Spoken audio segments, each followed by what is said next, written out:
আসসালামু আলাইকুম, সবাইকে স্বাগত আমাদের নতুন একটা ব্লগে। তো এখন বিকেলবেলা। তো এর আগের ভিডিওতে তো বলা হয়েছে যে আমাদের সিমেন্ট আসবে। তো সিমেন্ট আইসা পড়ছে, অলরেডি সিমেন্ট নামাইতেছে। তো আমি একটু কাজ করতেছিলাম দেখে ভিডিও করতে পারি নাই। তো এখন যে সিমেন্ট সাজাইতেছে। তো আজকে 150 বস্তা সিমেন্ট আনা হয়েছে। ছাদে সিমেন্ট বেশি লাগবে, তো সেই কারণে 120 বস্তা কি 30 বস্তা আমরা 150 বস্তা এনে রাখলাম। কম যদি পড়ে যায় তাহলে তো বিপদে পড়ে যাবো, এই কারণে একটু। কয় বস্তা লাগবো? 160 বস্তা। আগে 15 বস্তা আছে, আগের আমাদের 15 বস্তা আছিল। আজকে 150 বস্তা আনা হয়েছে। এক মাস কাজ বন্ধ থাকবো, সিমেন্ট আইনে রাখা তো লাভ নাই। এই কারণে যে লাগবো খালি ওডি আনছি। এক মাস সিমেন্ট করে থাকলে নষ্ট হবো না, ই হয়ে যাবো, ডলা দেবে শক্ত হয়ে যাবে না, বেশি দিন রাখা যাবে না, কারণ জ্বালাই তো দিব সোমবার দিনে কথা কথা। এই কারণে তো বেশি আনি নাই, যেটি সাথে লাগবো ওডি আনছি খালি। হ্যাঁ, সাদের জন্য আমার যখন দিনে শেষ হয়ে যাবো তখন আবার আনতে পারবি। কোম্পানি এখন ফোন দিলে দিয়ে যায়। আজকে ফোন দিছে যে আজকে দিয়ে গেল আর কি। এর আগে অনেকে জিজ্ঞাসা করছে যে আমার ঘরের ছাদ কত স্কোয়ার ফিট, তো মাপা হয় নাই। মাপা ছাড়া ওই দিন কন্ট্রাক্টরের মাপছে না মা। হ্যাঁ, কন্ট্রাক্টরে বলছে 1700 স্কয়ার ফিট মানে ই হইছে না, 1400 না 1700 1800 স্কয়ার 1800 স্কয়ার ফিট। তো কাছে কন্ট্রাক্টরে নামাই পার কি আন্দাজ বলছে যে 1800 স্কয়ার ফিট। এর থেকে কম হইতে পারে, ওর বেশি পারবো না, কমতে পারে, অল্প কিছু কমতে পারে এরকম বলছে। আমার মনে হয় যে 1600 এরকম হইব, 1600 18 হইব না। তো যাই হোক, মাপ দিলে বুঝা যাবে। ও তো মাইপা বলে না, আন্দাজ একটা বলছে যে ঢালাইয়ের পরে, ছাদ ঢালাইয়ের পরে মাপ দিব। যাই হোক, সময় হোক। তো দেখি সিমেন্টের অবস্থা নামাইতেছে, চলেন আর দিকে কাজ কত দূর কি করলো সেটাও দেখি। তো যে সিমেন্ট বাইরা নামাইতেছে নিজে। আর সিমেন্ট তো আমাদের হোলসিম সিমেন্ট ব্যবহার করতেছি। প্রথমবার টাইগার এক্সট্রিম দেওয়া হয়েছিল, কিন্তু ওটা আমাদের কাছে পছন্দ না, আর হোলসিমই পছন্দ। তো সেই কারণে হোলসিম ব্যবহার করতেছি। তো ভাই একটু ভালো করে সিরিয়াল করে দিয়েন, যাতে স্টক জানি ভেঙে না যায়।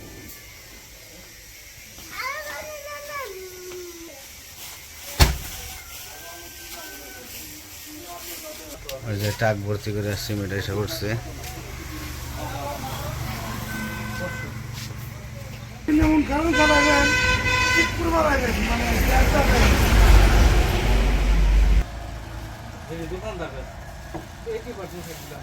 এই যে আপনাদের একটা সাইড আছে, জমল গাছের দোকানটা, হ্যাঁ, এনে গাড়ি ঢোকে, এই গাড়িগুলো ঢুকেন যায় এনে।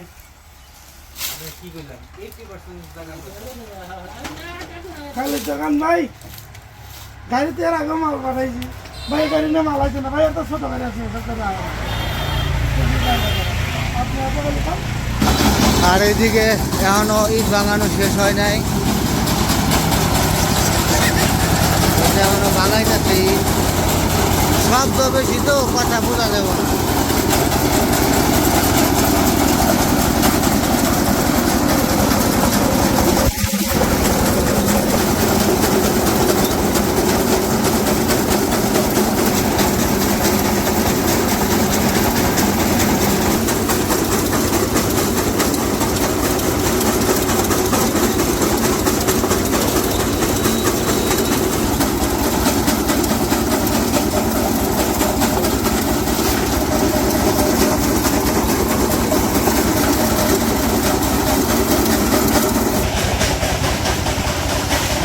তো আমাদের খোয়া রাখাটা একটু হয়ে গেছে, কারণ দুই গাড়ি ইটের খোয়া রাখছিল যেভাবে, এখন তো 3 গাড়িরই বাইরে গেছে। এই কারণে আরো সমস্যা, ওইদিকে যে বাড়িয়ে দেওয়া হয়েছে। তো সিস্টেম করে রাখা লাগতেছে আর কি। হ্যাঁ, কাজ করবো রাত্রে।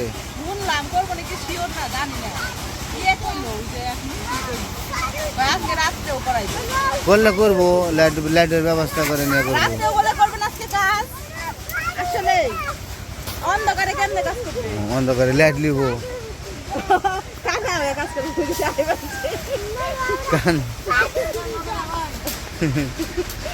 কই মাছ ধরবেন খালি না আসলে কি রাত্রিতে করবেন আজকে নাইট করবেন আগুন দেখছো ওইদিকে যাও না এই যে আগুন আগুনের পাশে যাইতে হয় না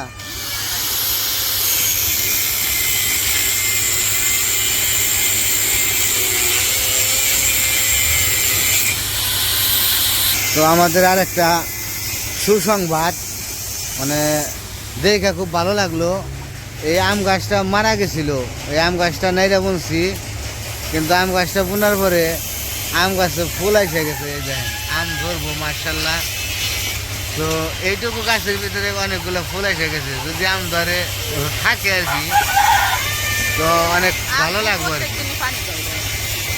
তো গাছটা বাইসা রয়েছে দেখা আসলে কি আমার শ্বশুর ওটা যত্ন করে দেখা আর এই পাশে একটা ছিল এটা আবার মারা গেছে তাজা হয়েছিল কিন্তু পরে আবার কীভাবে জানে মারা গেছে তো যাই হোক আম ধরলে আসলে অনেক খুশি এটা হলো খুশির খবর আমি আজকে দেখে না আমার তাজব লেগে গেছে ওই মুরগিরে খাওয়ান দেবো ডিমোটে নেই তখন আবার মুরগিরে খাবার দিব মুরগিরে খাবার দিয়ে ডিম উঠামো ডিম উঠিয়ে ডিম তো মার্শাল্লাহ বিক্রি করতেছি সবগুলো এখনও পারা শুরু করে নাই তো যেগুলো পারা শুরু করছে আলহামদুলিল্লাহ ওগুলাই বিক্রি করতেছি তো আমার যদি মুরগি আরও 120 থাকতো আর অনেক ডিম হয়ে যাইতো যাই হোক আল্লাহ যা করে ভালোর জন্যই করে তো এই যে মুরগির খাবার নিয়ে আইসা পড়ছে মুরগির খাবার দিব মুরগিরে আর ডিম উঠাইব সন্ধ্যাবেলা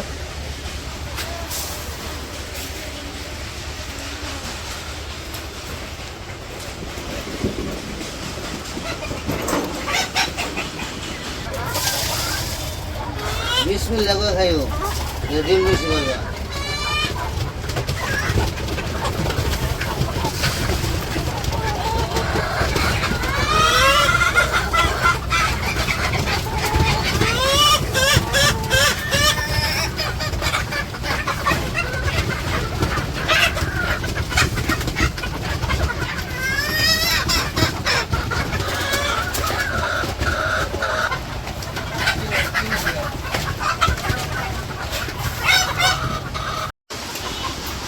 তো মুরগিরে খাবার দিয়া তারপরে গেছিল পানি আনতে তো এই যে পানি নিয়ে আসতেছে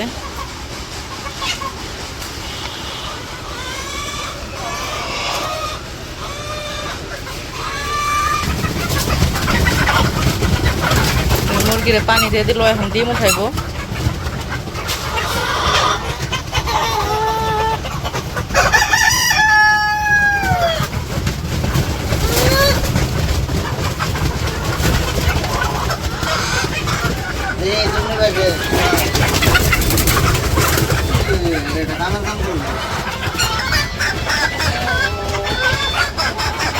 ফোন আইছে তোমার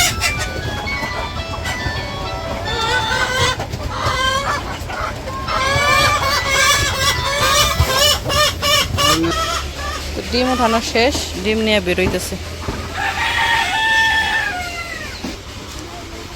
তো ডিম তো ওই যে নিয়ে গেল এখন ধুইবো ডিমগুলা তো যাই হোক আজকের ভিডিও আর বড় করবো না আজকে এই পর্যন্তই সবাই ভালো থাকবেন সুস্থ থাকবেন আর আমাদের পাশে থাকবেন আল্লাহ হাফেজ